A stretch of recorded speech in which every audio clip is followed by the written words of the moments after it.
Our speaker knew that. I'm going to keep letting people in as we begin, but we're going to get started. And I'm going to ask that people mute yourselves if you haven't already, so that when the phone rings, as it is undoubtedly going to do, or someone talks to you in the room. He wants to. Yeah, I want to mute. Okay. We've got up there, it'll just show our names, that's all. Okay, good. So we're going to begin. Anyway, I want to introduce Bobby. Roberta Rosenthal Kwall is the Raymond P. Nero Professor at DePaul University College of Law. She's an internationally renowned scholar and lecturer and author of The Myth of the Cultural Jew, Culture and Law in Jewish Tradition, and the Soul of Creativity, forging a moral rights law for the United States. Her op-eds and articles on topics of relevance to the Jewish community have appeared in the Chicago Tribune, JTA, Commentary, The Forward, The Jewish Journal, The Jewish Week, and eJewish Philanthropy.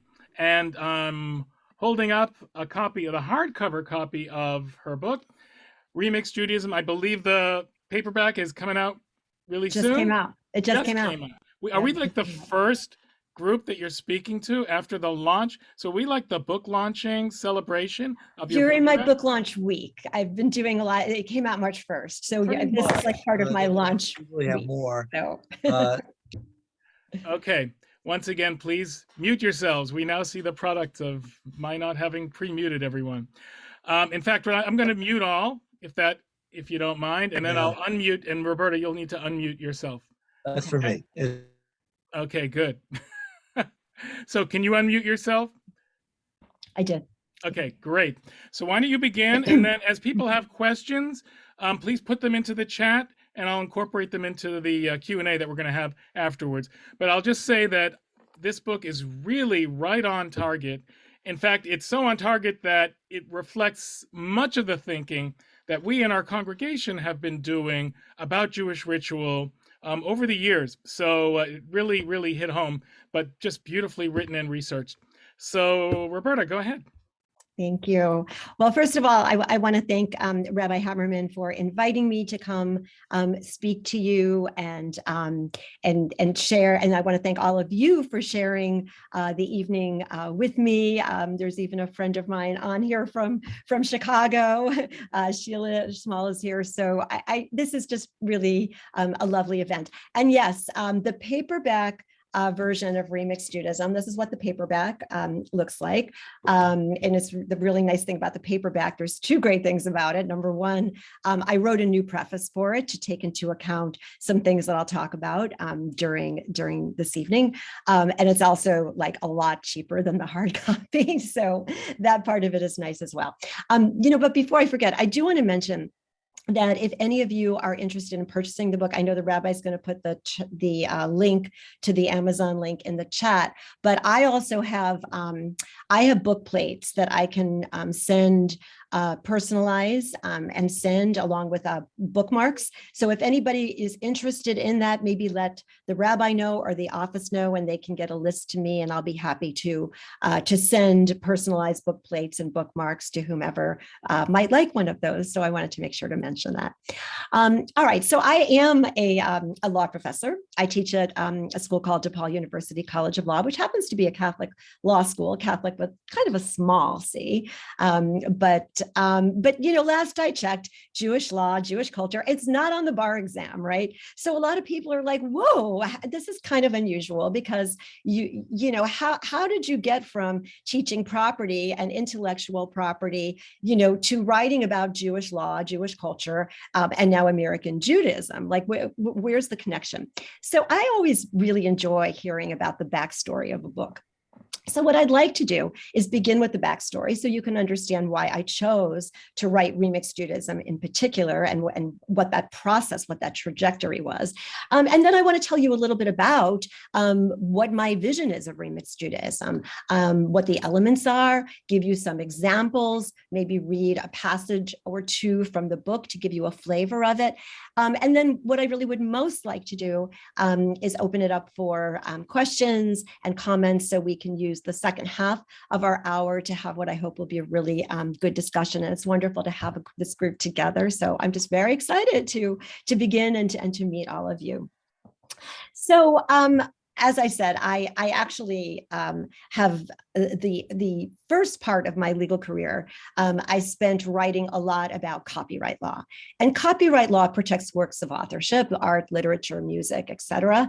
And there's a doctrine in copyright law called moral rights, which basically looks at how much can an author prevent the change of their work of art, prevent it from being changed by someone or something other than themselves. And that gave rise to the question of how much can a work of authorship change and still be considered the original work of the author.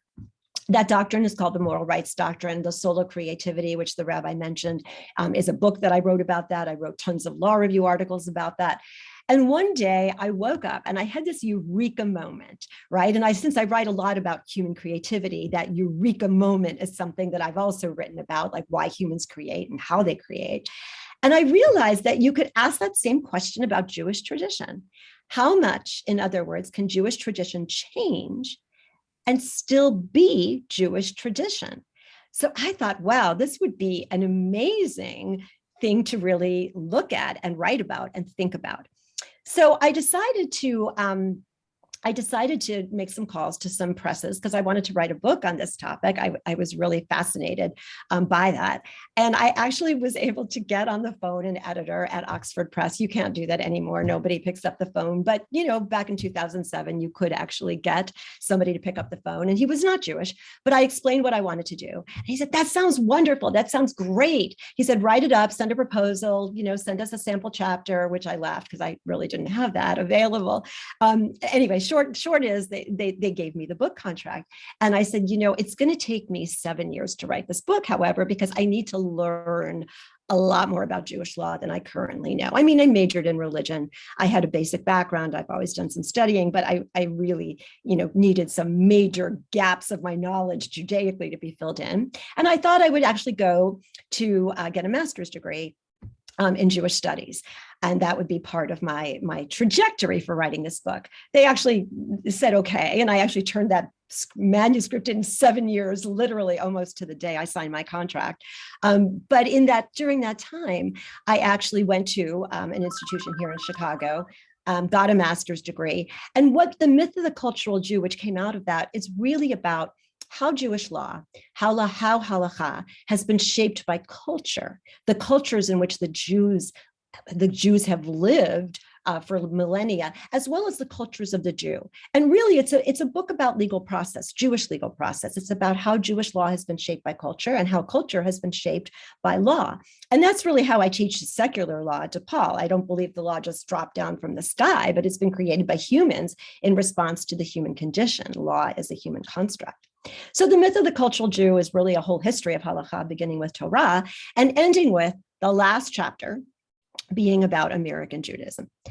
And as I was writing that last chapter, it was 2013. And I don't know how many of you are familiar with the infamous Pew Report of 2013. Okay, people know about the Pew Report. When it came out in 2013, there was a lot of hand-wringing. There was a lot of concern.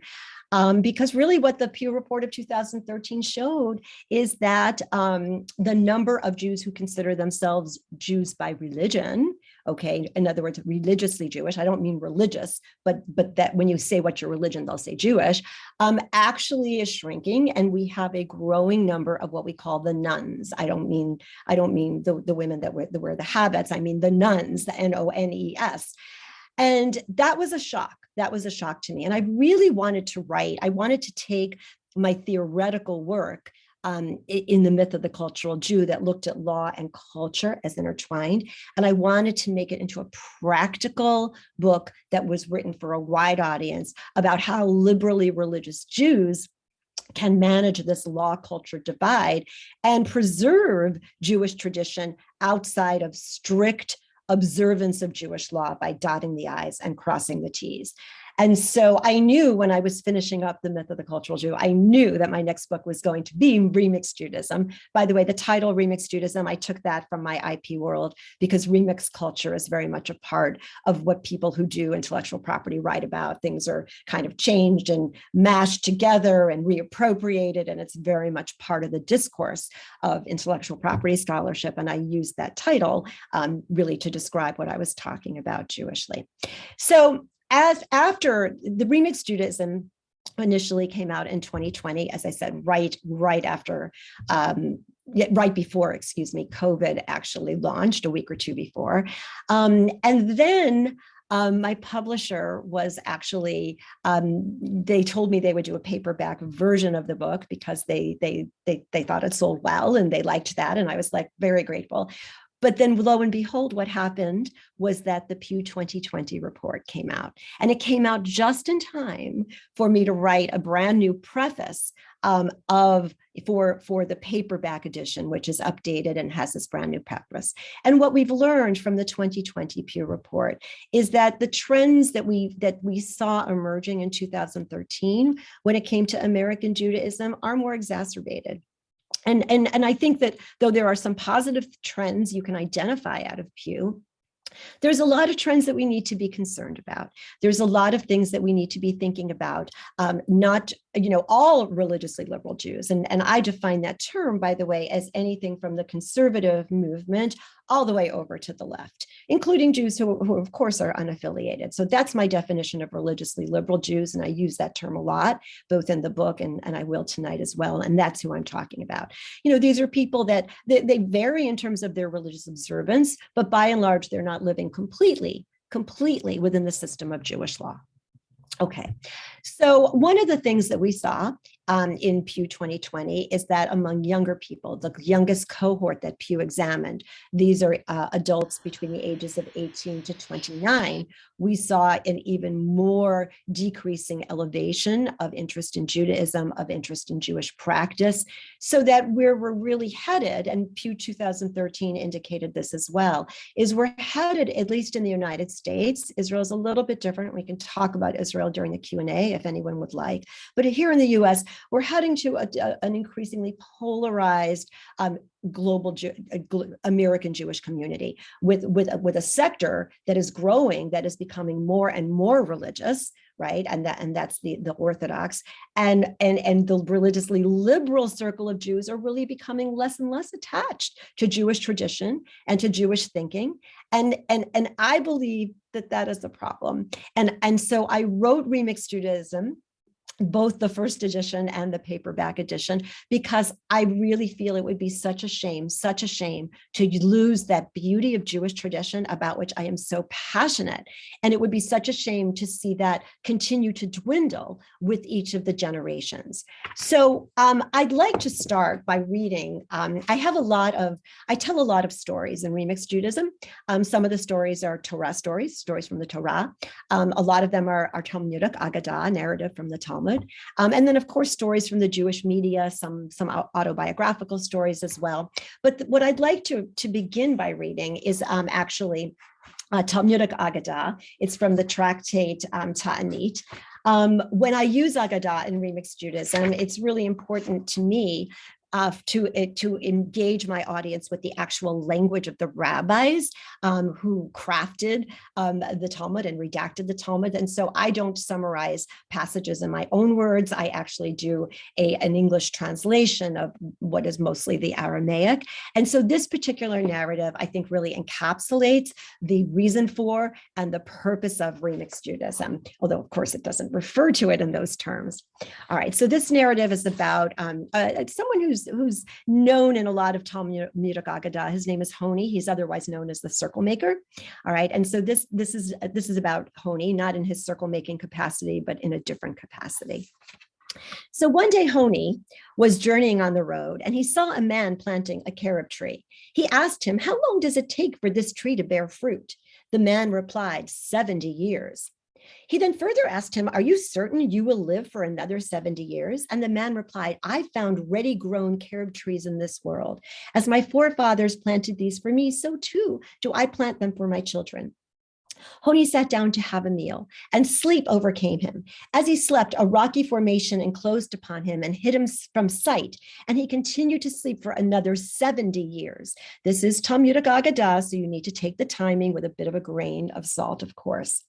When he awoke, he saw a man gathering the fruit of the carob tree, and he asked him, "Are you the man who planted the tree?" The man replied, this gets me every time I read this narrative. The man replied, I am his grandson. That is so powerful. I think that is so powerful. So what is that telling us? First of all, it is telling us that it is the duty of one generation to prepare the path for the next generation. If we don't do it, it's our kids and our grandkids are not going to have the benefit of Jewish tradition. But I also have another insight into that narrative, because I also liken Jewish tradition to the carob fruit. We always want a world that's going to contain the carob fruit, even if that fruit may look and taste and feel a little bit different from one generation to another. We always want the world to have carob fruit. And I think of Jewish tradition exactly the same way. We always want to have a world in which we have Jewish tradition, even though it may look and feel and be different. And that goes back to my book, The Myth of the Cultural Jew, where I show that Jewish tradition clearly evolved from the time of the Torah due to cultural influences and other things. Well, the same is true. This is exactly what that narrative is teaching us. After I published the first edition of Remixed Judaism, I read an article by former Chancellor Arnie Eisen, former Chancellor of the Jewish Theological Seminary. He was given the Marshall Sklar Award, which was a very prestigious sociological award. And he wrote an article that was basically partially his acceptance speech. And it was published in Contemporary Jewry, which is a scholarly journal. But in this article, Chancellor Eisen actually makes the case for Remixed Judaism. I've actually written to him and we've talked about it, and I told him about it, but he's not cited in the book because this came out after my book was already gone to press. But it's very interesting what Chancellor Eisen has to say. So during the time he was chancellor, he visited so many synagogues, probably most of which were conservative, but so many throughout the country, and he took lessons away from his visits. And so these are some of the lessons that Chancellor Eisen took with him.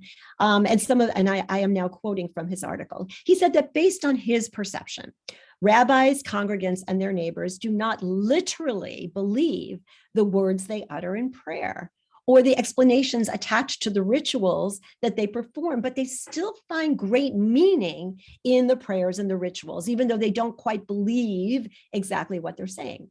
He goes on to say, it's not uncommon for Jews to engage in behaviors not warranted by their beliefs. And then he said, this is true even for himself. He provides such a compelling case for Remixed Judaism. So, what are the elements? Why do we need Remixed Judaism in terms of liberally religious Jews? Well, again, if we're going to preserve and transmit Jewish tradition, we have to be practicing Judaism. There's no way to get around that reality, but it's going to be practiced differently. By and large, religiously liberal Jews do not observe for the same reasons that those who are living within the halachic system, the system of Jewish law, observe. Most, maybe not all Orthodox Jews observe because they do so out of a feeling of being commanded, and they feel that God commanded, therefore, this is what they do. I'm not saying every single person who identifies as Orthodox, that is their theology, but by and large, that is the common mode of belief among the most religiously observant individuals. I think religiously liberal individuals function on a very different plane, and I say this based on a ton of anecdotal experience, though I've never done a psychological survey, but I feel pretty confident, having raised my kids and now belonging to the two most traditional conservative synagogues in the Chicagoland, and talked with lots of people at those synagogues, I think I feel pretty confident saying that even the most observant of the Jews I know are not necessarily operating based on command. That may resonate with them to some degree, but there are other motivations for people observing in the way that they do. My argument in Remixed Judaism is that it's possible for individuals to find an authentic yet personalized form of religious tradition when various conditions exist. So what are these conditions? First of all, people are going to exercise individuality with respect to what they choose to practice. They are not going to be dotting the I's and crossing the T's of Jewish observance. There's going to be picking and choosing. That is just reality. Secondly, it's really important for people to infuse what they do practice with their own individual meaning of that tradition, because if it means something, they will do it. If it matters to you, you will do it, regardless of the reason why one is supposed to do it.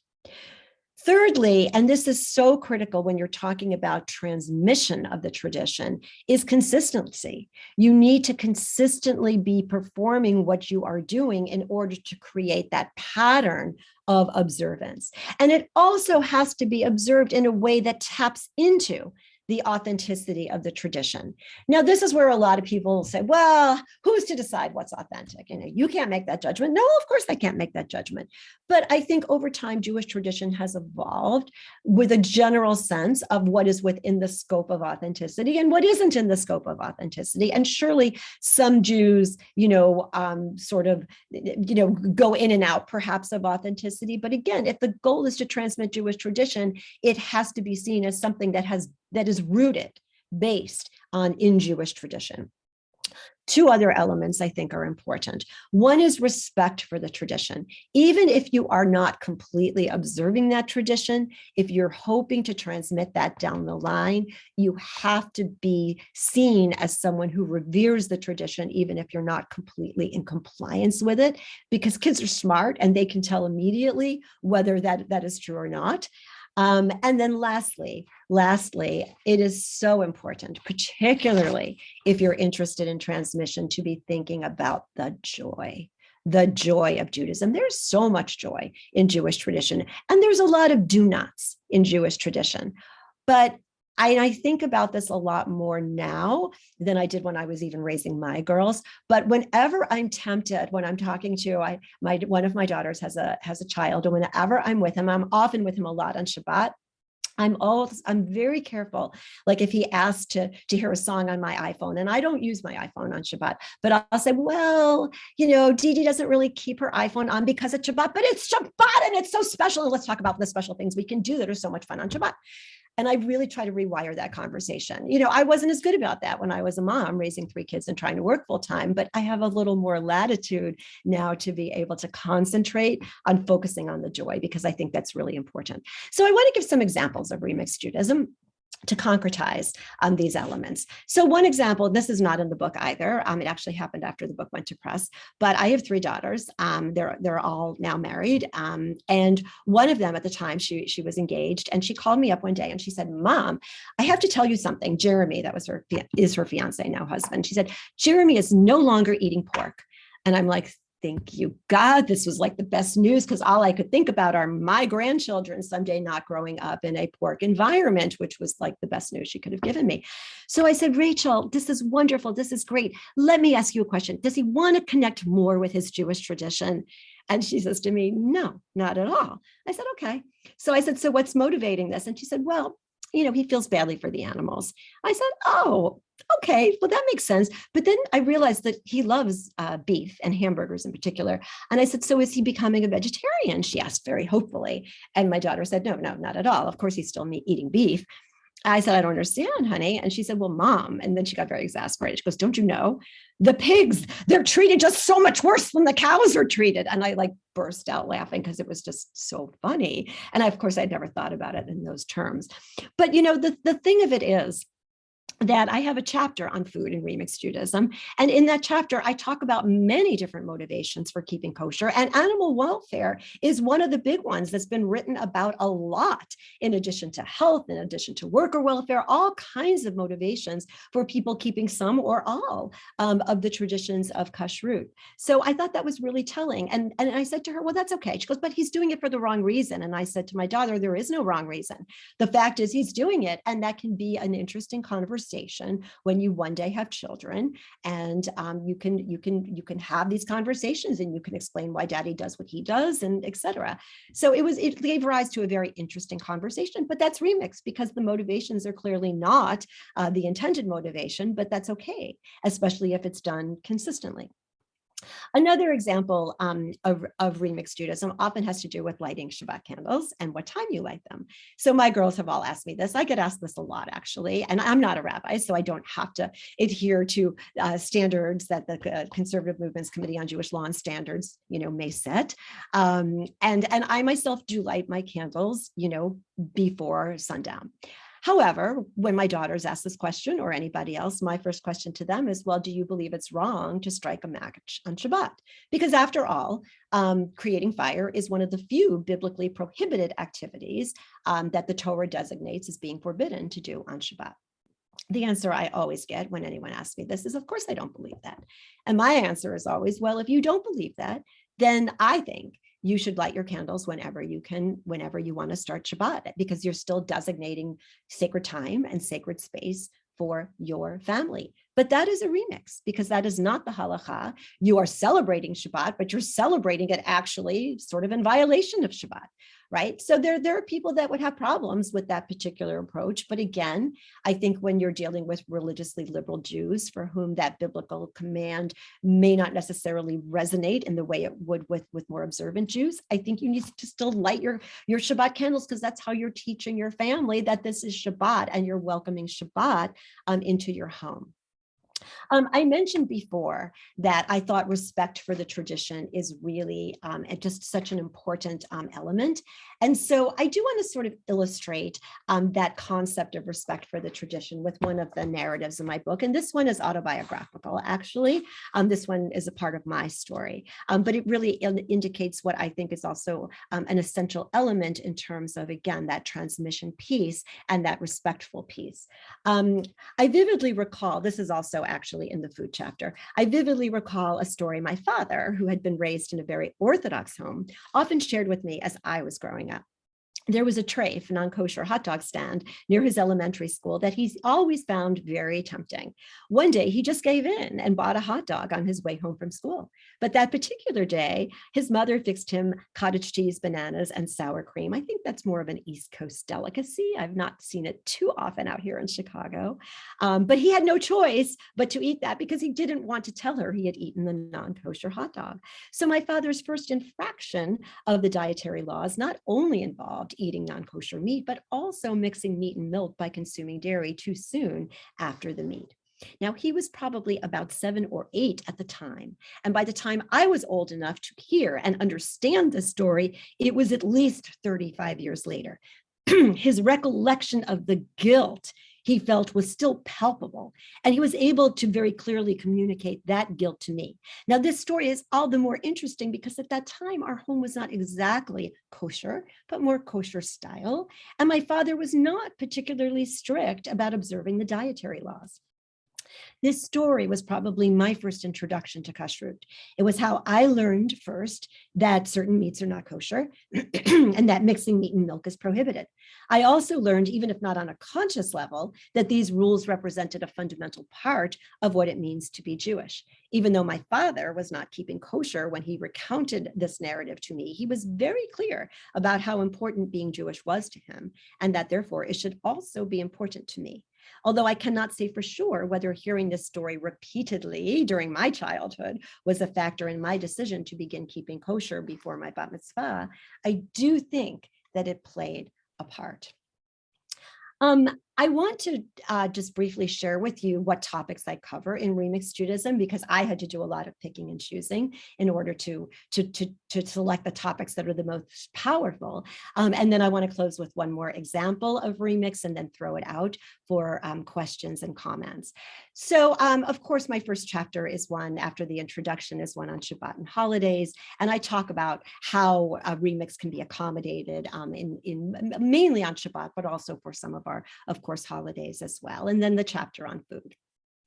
Food is actually, the food chapter is actually a really, it's a watershed chapter. It wasn't one I was excited to write because I really don't love cooking all that much. And I don't really like, you know, I'm just not that food driven a person. So I wasn't really that excited about writing it. I actually ended up spending more time writing that chapter than many of the others. And what I loved about that chapter was that it became very clear to me through that chapter how religiously liberal Jews, there are 2 A words that really resonate with them. One is authenticity, which was a word I mentioned before, because that is still an important word for religiously liberal Jews, authenticity, but also autonomy. And the food chapter in particular really explores the importance of autonomy. One of the people I interviewed for that chapter actually is from the Chicago area, although she's a nationally known chef. Her name is Laura Frankel. And she said to me, she said, Bobby, I really believe that food is the final frontier for many, many Jews, meaning we're keeping kosher as the final frontier for many Jews. In other words, it's the hardest thing to try to do because autonomy in terms of what we put in our mouths is something that's prized so much. I have a chapter on marriage, Jewish marriage. And of course, you can't write a book like this without really taking a deep dive into intermarriage, not just the sociology, but also providing a path, a guidebook, both for in-married religiously liberal Jews, as well as those who are intermarried. I have a chapter on children's Jewish education in B'nai Mitzvah, which has been completely remixed over the past 15 years. And I talk about that. I talk about Tikkun Olam, and I call that the most celebrated form of remix, but it's not enough. Tikkun Olam is not going to be enough in and of itself without the Jewish practice to transmit tradition. And I talk about that at length in that chapter. I have a chapter on mourning, the mourning rituals and death. And probably my favorite chapter to write was the one on grandparenting. I was not a grandparent for most of the time I wrote that, but I have tons of friends who are, and they furnished wonderful material. That chapter, the grandparent chapter, people tell me is worth the price of the whole book because it's written in narrative. It's like a fictional story. And it basically is all about how you can help your kids and your grandkids with their Jewish journey while not overstepping bounds. And so that's a balancing act, right? And so many of you who are grandparents probably can relate to that. But that was my favorite chapter probably to write. And then my epilogue talks about faith in God, authenticity, more authenticity, and what some of the emergent Jewish institutions are doing. But by and large, this isn't a book about Jewish institution. It's a book about personal practice to deepen one's connection to Jewish tradition and family practice. That's really what the essence of Remixed Judaism is. So I want to close with one more illustration of remix, which actually is in the introduction to the book. And I actually love this story. I found it in our local Federation magazine, which comes out once a month. I happen to know the author personally, but I picked it because I just love this story. So the author was talking about, at the time she wrote this, she had 3 young boys. They were in Jewish preschool, but she would describe herself as not religious and a cultural Jew. And her boys were having trouble sleeping at night. So she decided to lay down with each one and recite the first line, sing the first line of the Shema with each of her boys. Well, it worked. Like they found it very settling to be there with their mommy, to be singing the tune, to have that special moment. She wrote about how she loved hearing a little bit of Torah on their sweet lips before they went to bed. And it worked and it settled them down. Well, now they're in grade school. And they still do it themselves before they go to bed. They still sing that first line of the Shema. Now, why is that a remix? Well, there is a Shema, a version of the Shema that religious Jews say before they go to bed at night. But this wasn't her motivation, and they're not saying the whole thing anyway. She wanted to settle her boys down, right? But this is a beautiful illustration of remix. And I like to hold on to the idea that maybe one day they'll have children of their own, and they might like to perpetuate that tradition. I want to close with a statement by Rav Kook, who was the first chief rabbi of Israel prior to it becoming a state. And I think his statement, although he wasn't talking about remix, but nonetheless, I think it really encapsulates what remix is. And I think it expresses it beautifully. So I'll say it first in Hebrew and then in English. It's very short. Hayashan yitchadesh, and the old shall become new. The hachadash yitkadesh, and the new shall become sanctified. And to me, that is really the essence, I think, of Remixed Judaism. And so with that, Rabbi, I would love to open it up for Sure. comments. Sure. So while we're waiting for people to put some questions and comments into the chat, feel free to do that. I figured I would, in the spirit of Remixed Judaism, I'd offer you 4 questions. So, Okay. and based on the book, which as I said, is incredible and very much in tune with what we try to do here. So, the first question actually has to do with the new edition. We have discovered, and I'm sure you've found as you've been talking to congregations, that the COVID era has not just remixed Judaism, it has reinvented synagogue. Right. We are just beginning to understand what that means in terms of Zoom services, in terms of counting people in minions, in terms of how do you define intimacy? How do you define presence in worship? Can it be all over the world, or do you have to be in the same room? So I wondered if you had any chance to reflect on that even as you were, writing your new edition? I did have a chance to reflect on that, not so much for writing the new edition of Remixed Judaism, but, and I'm not sure we had talked about this, but I'm also editing the Oxford Handbook of Jewish Law. My two co-editors happen to be Orthodox Jews. One is a law professor, one's a historian, but I'm also writing the chapter on lawmaking in the conservative movement. And what my chapter on lawmaking deals with, one is the Shabbat Teshuvah, and also the Zoom Teshuvah. So I know that Teshuvah intimately. I'm anxiously awaiting the Committee on Jewish Law and Standards. I think they're supposed to be revisiting a post-COVID version of that, which I'm awaiting because I want to incorporate some of that in. So I've thought a lot about Zoom, and particularly— But before while you wait for it, just a Yeah. little, word of advice: the cat's is out of the bag. Back, absolutely. And there is no way, no matter Absolutely. what they say, that Absolutely. congregations are going to go back to exactly what we Totally. had before. Absolutely. So, right now I belong to a synagogue in Highland Park. And as I said, there are two really traditional conservative synagogues in the Chicagoland area. One is where we raised our girls, and it's called Moriah. That synagogue did not adopt the Zoom Teshuvah. They never went Zoom. They just did in person. It is conservative. The one that I go to, which is a larger synagogue with a more varied age range, they did. And so it's interesting because I think our rabbi, who's very traditional, would like to sort of keep, maybe find some way of managing that. I don't know if that will be, possible. I will admit, because I walk to synagogue, and so I tend not to go so much in the winter. Chicago winters are not the most walking friendly. So I haven't been, and plus with COVID, I haven't been to Shul, and it's been a number of months at this point.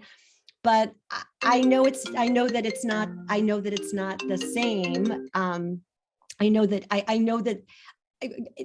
look, it's going to be a struggle. Everybody has said that. Everybody is talking about that. Is it a good thing or a bad thing? Honestly, I don't know. I'm very conflicted on it. And I think time will tell. I think there's good things about it. I think there's not so good things about it, because ultimately at the end of the day, Zoom is great. I've loved meeting so many people on Zoom, but there's nothing like being in the same room as with others. There's nothing like the ability to reach out and to give a hug and to be able to, and also to have that spirit. Singing together on Zoom is different from singing together in person. So I don't know. But it's a remix. Zoom for the conservative movement is a remix. We've definitely found that there are incredible strengths to both, and they complement each other. But what you have is people with their autonomy now making the choice as to whether they want to be in person or to be on Zoom. And soon it won't have anything to do with COVID. So it's fascinating. But I want to move on because I have a second. Actually, my second and third questions are related, and they have to do. And you probably know, because we've talked a little bit, I am very much a fan of these kinds of innovations, and very much on the progressive side of conservative Judaism. I think our congregation is and always has been. But there comes a point where you wonder whether, for the sake of unity of the Jewish people, how far you can go. Like Ed Greenstein, you mentioned him in the book several times. He was a teacher of mine at JTS, great Bible scholar. He was my counselor at Camp Ramah. He once said that if he had his druthers, everyone would begin Shabbat every week at 6 o'clock on Friday night and end it at 6 o'clock on Saturday night. And it would be perfect because that's the perfect 12-hour, 24-hour Shabbat. It wouldn't change from time to year. You won't have the confusion. But isn't there something about being on the rhythm of Jewish time, of the whole Jewish people, in essence, stopping at sundown, even if they light candles later, whatever, but stopping at sundown and saying, this is when Shabbat begins for everyone? Whereas, the more autonomous point of view would be, I'm going to make Shabbat. I'm going to begin my Shabbat at 9 o'clock at night, or whenever I get home from work, or at 3 in the afternoon on Friday, for that matter. Isn't there something about, sort of coming together? Now, and the second example of this, you bring up, you talk about the restaurant Zahav in Philadelphia, Yes. Solomonov, who, it's like probably the most famous Jewish restaurant in the country. And you know, he preys on him, which I do too. It's incredible. And the fact that he doesn't mix milk and meat, which is also really incredible, and doesn't serve shellfish and pork, I believe. Um, why couldn't he go all the way? You know, Yeah. because if he had only just made it kosher, even though everyone has a different definition of kosher, by some rabbi's definition that they could call it kosher, it would have been such a statement for the unifying force of these dietary laws for the Jewish people, and a great source of pride that it's still a source of pride. But I Yeah. wonder if perhaps cutting the corner for him, which was a great example of autonomy, was also unfortunate.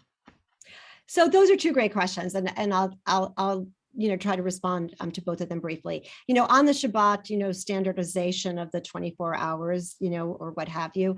My take is a little bit different. The standardization that I would like to see. I mean, if I could, reinvent the world, if you would, I think that if every Jewish or even partially Jewish family, right, could take 1 hour on Friday night, whatever time, and light the candles with a bracha and say the brachot over the wine and the challah, and have a 1 hour technology-free dinner with the kids, 1 hour. And maybe that first paragraph of Birchat HaMazon, throw that in for good measure, because it's a fun thing to do with your kids, with the little echoes and the movements. If every Jewish family did that, and only that, right?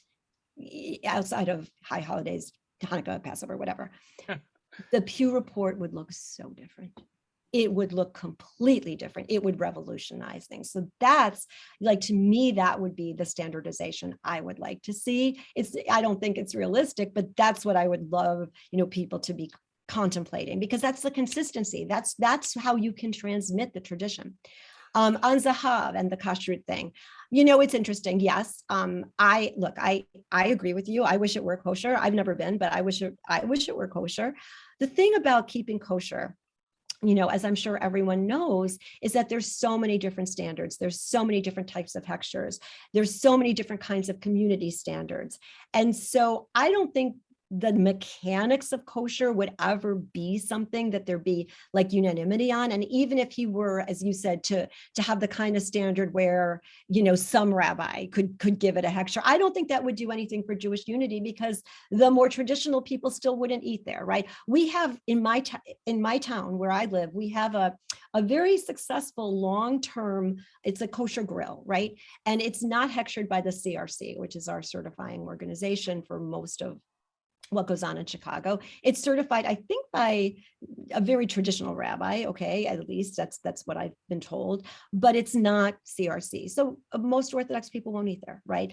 It's a huge service to the conservative movement. I always see tons of people there when I go in, and others as well. But that's not a unifying force, right? The only thing that would be unifying would be something that a hechsher that would be accepted by everybody. So I'm not sure, right? I come up a little bit agnostic on that one, on Zahav, right? So here's my fourth example, and it's Passover related. Fourth question. You don't have a lot about Passover in the book, which surprised me a little bit, because if there is one holiday that is sort of a litmus test of Jewish identity, Seder, the Pew Report, whatever, the Seder is probably the most participated Jewish ritual of the year, maybe Hanukkah candles, whatever. But also, I mean, that, every year, in fact, I already got my first question about legumes. And I have to tell you that legumes, which is just a custom that the conservative movement already has said, you can eat them, it's okay. It's like one step beyond to make sure you're not having real chametz, but people would give out the death penalty for a chickpea on Passover, but on the other hand, everything else that kashrut is not important in a sense to them for the rest of the year. So Passover becomes, and I don't call that hypocrisy, by the way. I just call that interesting standards and the power of this holiday. And I think Passover is a holiday that brings people home. And I'm going to attach to it another question, because you talked a lot about the Pew Report. Are the nuns really nuns? I think you've sort of answered this in your other work. when people say they're not religious, but they're spiritual or whatever, they don't really mean that they don't have some connection, deep spiritual connection to their heritage. And I think many of the nuns fall in that category. So yeah, there's a lot of questions on that. Okay, so I'm going to take the last one first because I think that's a really interesting, well, they're all interesting questions, but I'm going to take the last one first. Do I think the nuns are really nuns in Pew? Actually, I do think they're nuns. Okay, I think, that's not to say that they may not have some connection, but it's not the kind of connection that we, as a American Jewish community, we can perpetuate. And I just wrote a piece, it just came out in E-Jewish Philanthropy, just 2 weeks, like right before the book launch. And it basically said Jewish organizations need to focus more on the low-hanging fruit. And who are the low-hanging fruit? The low-hanging fruit tend to be the kids, of people who are, now in their, let's say 50s, 60s, whatever, their children. So mostly millennials who are, basically were brought up, affiliated, be it conservative or reform, who went to summer camp, the Jewish summer camp, conservative or reform, people, who maybe belong to Jewish frats in college, people who were brought up with Judaism. Now they're raising their own kids. This is the group I think we need to really work on keeping connected. Because that's our best shot. And we don't talk a lot. I don't think we talk enough institutionally about that. But when my piece came out, a lot of people wrote to me and said, yeah, you're absolutely right. And in fact, Vernon Kurtz, who was my mentor and until he made Aliyah, my rabbi, he wrote to me from Israel and said, I've been saying this for years. And I said, yeah, well, Vernon, great minds always think alike, right? So I don't know. I'm not sure about that, the nun question. I think we have to believe them. I think we have to believe that they're nuns, but I think we need to put our focus maybe toward a different, or more of a focus toward a different group. On Passover, you're right. I don't talk a lot. I mean, I talk primarily about Shabbat and I talk a little bit about the other holidays, but of course, Passover is the one that everybody celebrates, right? So that's not a holiday, nor is Hanukkah, that is likely to fall through the cracks. The theme of Remixed Judaism is to sort of try to be doing more within the confines of how you can do it, right? So Passover certainly would be one that would match that. I think you are right, by the way, that a lot of people in my generation had that, we may not be doing much during the year, but come Passover, it's a completely different thing. I know lots of people like that, and I'm sure other people on this call do as well. But I think younger generations don't operate necessarily like that. But I will say that for those kids raised conservative, the conservative movements to teshuva on legumes, I was critical of that at first. I will be honest. I actually wrote an op-ed about that, and I was critical. And then my own kids, my own children, all of them said, we did some research that shocked me that they would even do that, really. And we're going to eat beans and rice. It's going to make Passover easier for us. And one of them just said to me, oh, we're keeping Passover this year, but we're going to eat, legumes. And I'm like, okay, this is great. So I actually think what the conservative movement did, I have a remixed, renewed appreciation for it. So it's sort of the Passover equivalent of allowing driving on Shabbat in the 1950s, which has been mercilessly criticized by my generation of rabbis. Yeah, but really made all the difference in the growth of the movement. There's a question here in the chat from Melissa about interfaith couples. How do you remix Judaism with your adult child without alienating the non-Jewish spouse? Yeah, that's a great question. And I do want to say that my chapter on marriage deals with that, and my grandparenting chapter deals with that extensively. I guess the first thing that I would say is whenever you're trying to navigate, it's been my experience that whenever you're trying to navigate your children and your grandchildren's Jewish journeys, it really starts with communication. It doesn't start at the Jewish piece of it. You've got to have a good rapport where they know you're operating in good faith and not trying to get your agenda put on them. And you need to hear them. You need to make sure that they're feeling heard as well. So any kind of trying to influence doesn't start at the influencing stage. It really starts before that at the communication stage. So that would be the first thing I would say. But I would say also along with that, I think it's just really important that people hear each other. So sure, there are a lot of people that, maybe said to their kids, you have to marry Jewish, but they didn't really say why. And maybe they didn't observe much of anything in their home. I'm not saying these are necessarily conservative congregants, but I hear this story a lot. And then when their kids get to the marrying age, it's like, well, it doesn't, why should I, right? Like, I think it's important if that's a value in your home, you have to tell your kids why. It's not enough to just say it. If your kid doesn't marry a Jewish person, then I think you have to encourage them to have lots of conversations with their partners about what their Jewish journey as a couple is, their religious journey as a couple is going to look like, and what their children, your grandchildren's Jewish journey is going to look like. In other words, what I'm advocating is intentionality and mindfulness and thoughtfulness, having these discussions, not just waiting for them to take place, but the earlier the better. That's one of the points I make in the book. Another point that I make in the book is that, here in the United States, we live as a cultural religious minority. Okay, the Jews are a minority and our religious culture is a minority. And so therefore, if parents have a hope of their children experiencing and continuing Jewish tradition, as Jews, we have to do more. That's just the reality, because we're not the majority religion, and it's really easy for it to get overlooked. And that's one of the points that I make in the book. And another point that I make in the book, which I think is really important, is that sure, there's a difference between in-married couples and intermarried couples. For sure, there are differences, but your average religiously liberal in-married couple, both Jewish, in other words, in some ways, the framework looks very similar to the intermarried couples. By that, I mean, all of them have a certain slice of if this is their life, they have a certain slice that they're willing to dedicate to the Jewish piece. That's true of the in-married couples, and that's true of the intermarried couples, because the in-married couples are busy with a ton of other things.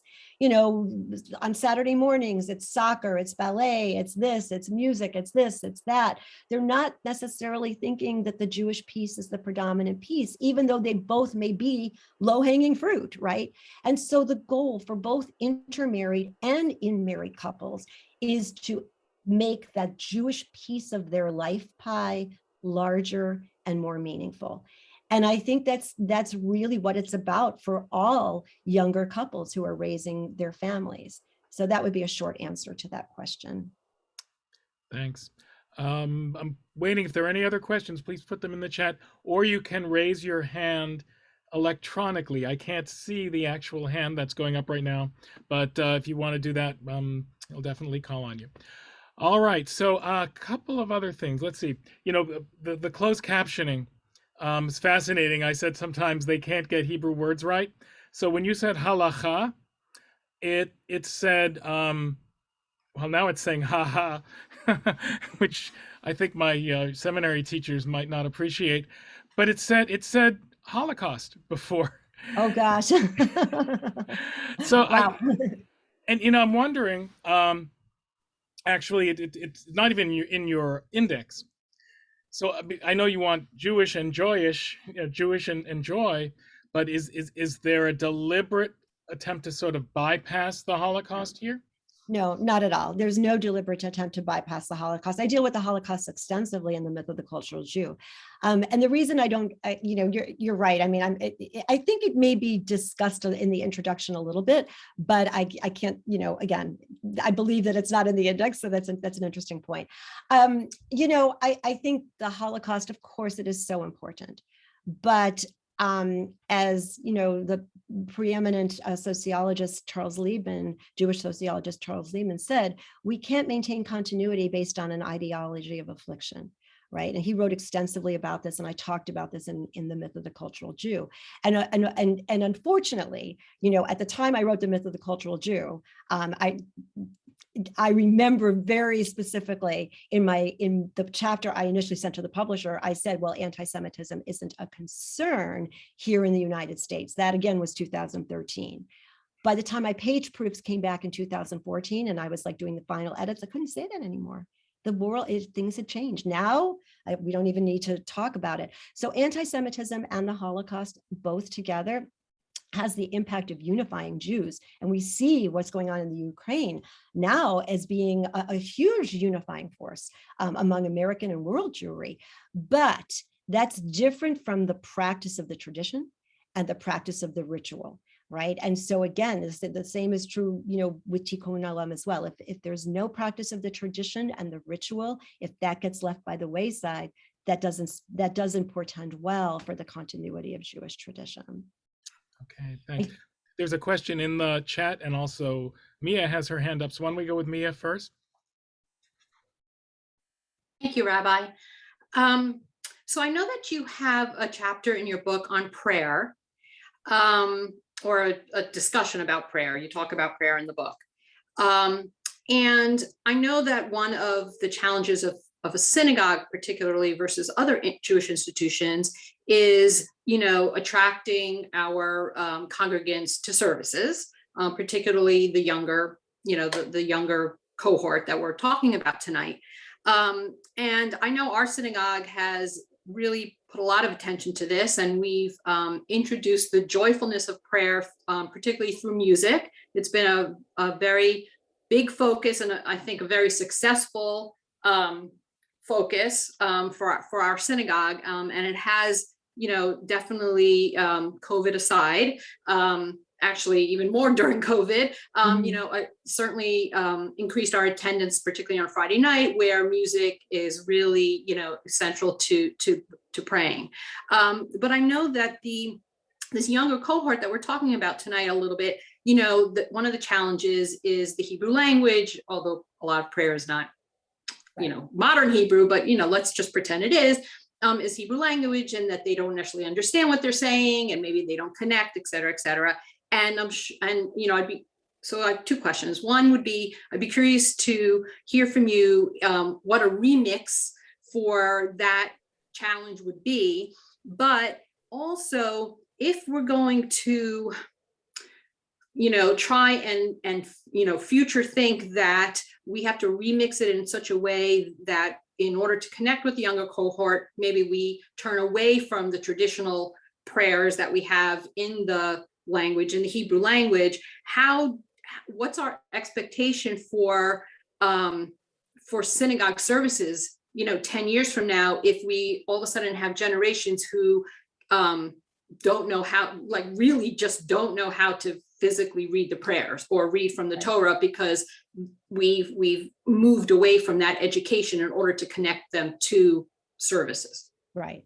So that's a really great question. And it's a question that I think a lot about, not even so much from the standpoint of being someone who thinks and writes about Jewish practice, but for myself and for my family and, for my daughters, right? And so again, I think it's a really important question. I think the answer to the question probably has to depend a little bit on whether you're talking about conservative Judaism, first of all, or Reform Judaism. I think the biggest difference, I've spoken, all the synagogues I've spoken at have been either conservative, Reform, or Reconstructing Judaism. The one difference between the conservative and the other synagogues is that when I've done a nighttime program such as this, usually, not always, but usually there's been a minyan a Zoom minion prior to my talk. I think prayer does look different in the conservative movement than it does in Reform. In fact, I know it does. And I think that is a unique challenge for the conservative movement. If the conservative movement isn't going to maintain some basis of the tradition in the prayer, it's going to basically look a lot like Reform, right? The main difference between those two movements are, like, you think about a Saturday morning service, your typical one on a conservative synagogue, typically you're talking about 3 hours, right? Oh, I mean, at least the ones that I'm familiar with, and I think many we're down to 2. See, well, and I think that is great. So, recently, my youngest daughter moved to the town where she grew up, and she and her husband are planning on joining the synagogue that's right near there. And they have a young rabbi who went through Ramah. He actually was educated in an Orthodox day school when he was young, but he went through Ramah, went to JTS. He's young, vibrant, and he's trying to create a young community there. And so he's told my daughter, he said, well, we've cut the services down to 2 hours and 15 minutes. And she's like, Oh, that's great. Because none of my kids like sitting in services, not a one. Did they go every Shabbos? Of course they went every Shabbos. I still think it's important for them to know the prayers, even if they don't understand all the words, which most do not. It takes a lot of study and work. They still need to know how to say them and know how to chant them. I hope the conservative movement will continue that level of tradition. But yeah, shortening those services would be a good thing to do. So if you've gotten your services down to 2 hours, I think that's awesome. And what that rabbi said to my daughter, which I thought was really interesting, he said, your parents we were all at the same synagogue growing up. He said, your parents showed up every week. Part of it is just showing up. And though kids may not, millennials and Gen Xers may not like the service, what they may come to appreciate is the community and some of the unanticipated benefits of having a community of people that you see on a weekly basis, right? And so there's friendships, there's business opportunities, there's all kinds of connections that can be made. And the kiddush, of course, let's not undersell the importance of, in pre-COVID terms, being able to sit and talk and schmooze with your friends. So I would not want to see the conservative movement move too far out of their mold of teaching kids those prayers and knowing how to say those prayers. But I do think music, so if you're doing that, that's great. And I do think an upbeat kind of, participatory service as opposed to a performance-oriented service, I think those are definitely the ways to go. And again, who's the best audience for that? The low-hanging fruit, the kids who went to synagogue growing up, right? Or are not going to be so averse to going to synagogue. That's the best audience that you can find. So I got another, this question was directly to me, but it involves remixing, but not so much in terms of ritual, but in terms of family structure, which I think we see, especially in, in urban areas in New York, whatever, the traditional notions of family have sort of washed away. And a lot of friends are becoming sort of Sure. families among themselves, Sure. even at the exclusion of their, their biological families. So, and it's not just LGBTIQ, but in every avenue, you're seeing a lot of this. People sort of going away from their birth families. How does that fit into Remixed Judaism, which talks so much about, traditional family structure of Judaism itself, honoring parents, etc.? Well, I don't, they're certainly not inconsistent, because Remixed Judaism is not just about, yes, I mean, the subtitle is preserving tradition in a diverse world, but there are more and more people, Jews today, and this is one of the downsides of the Pew Report, which is showing one of the negative parts of the data is that we're having fewer Jewish children, right?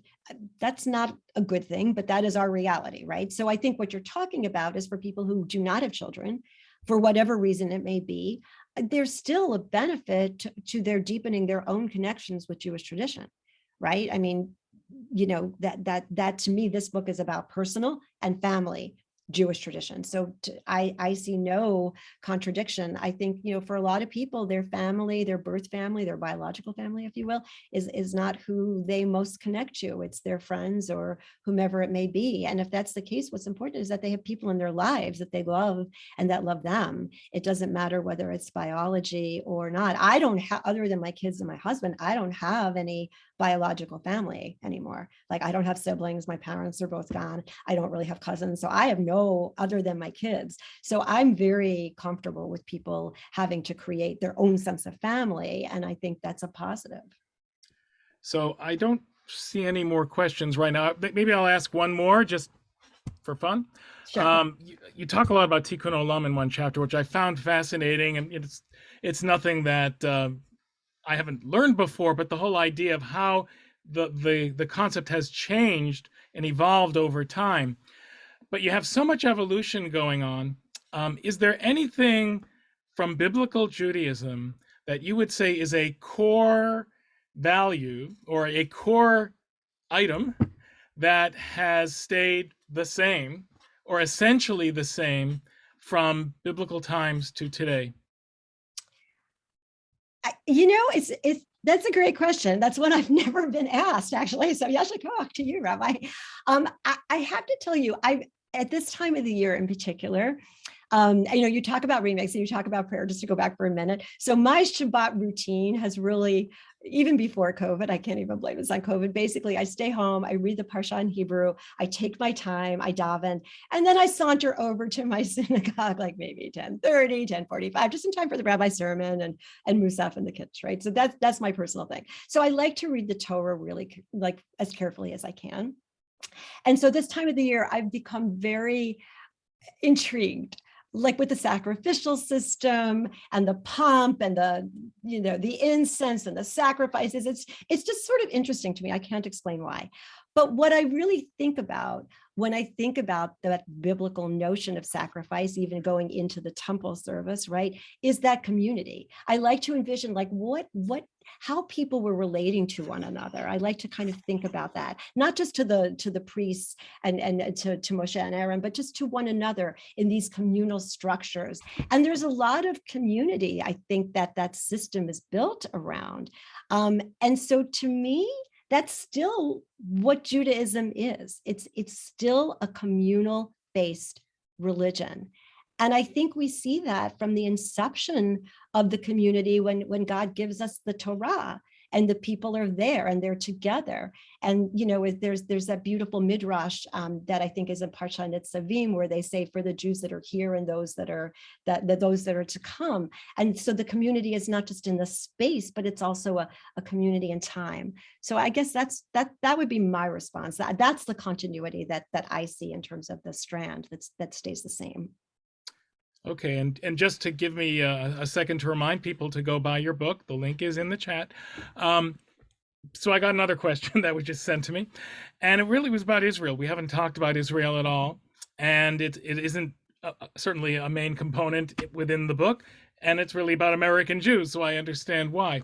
But is there anything you would want to say about Israel in the context of your theme? Yeah, and thank you for asking me about Israel. So for most of the time I was writing the book, I thought this book would have nothing to say to Jews in Israel, because it's really it is focused on the American Jewish community. And then I had the privilege of teaching a few times, and the last time was the spring before COVID, so May of 2019. I was teaching at IDC, the Interdisciplinary Center at Red Ziner Law School, which is their law school. It's a more secular school. The 3 times I taught there, among the students, I think I saw 3 kippot the whole time. It's a pretty secular school. The faculty could be, some of them are religious, but not so much the students. And so I taught a course on the American Jewish denominations and Jewish law. That was the course I taught all 3 times. And so what I learned, especially that 3rd time, when I did talk a lot about Remixed Judaism, because by then I was almost done writing it and we talked about it as part of the course, they're doing Remixed Judaism.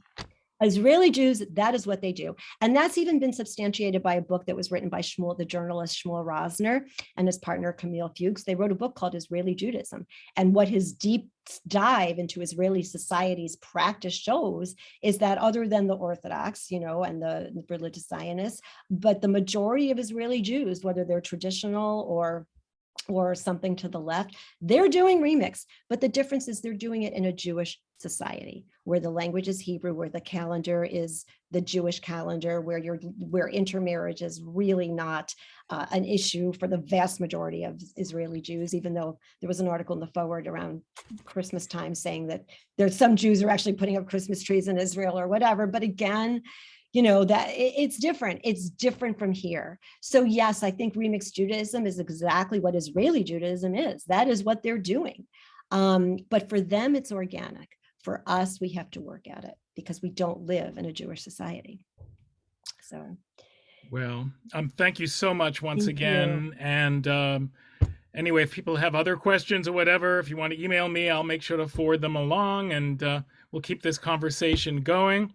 And really, I was just so thrilled with so much that you said, and the true spirit of Brown religious studies is definitely felt in every word of yours. Thank you. And So thank you for having me. Thank you for having me. And thank you for sharing your evening with me. And again, if anybody wants book plates or bookmarks, just, reach out to the rabbi, reach out to me. I'm easy to find. My email is a Japal email. And it was lovely being with you this evening. So thank you. Okay, thank you all, and thank you all for participating. Stay tuned for lots of other great events we have coming up. And next week in this time slot, the cantor has her meditation class. So, and then we'll return to the Jewish canon class in 2 weeks. Thank Have you. a wonderful night. Thank you.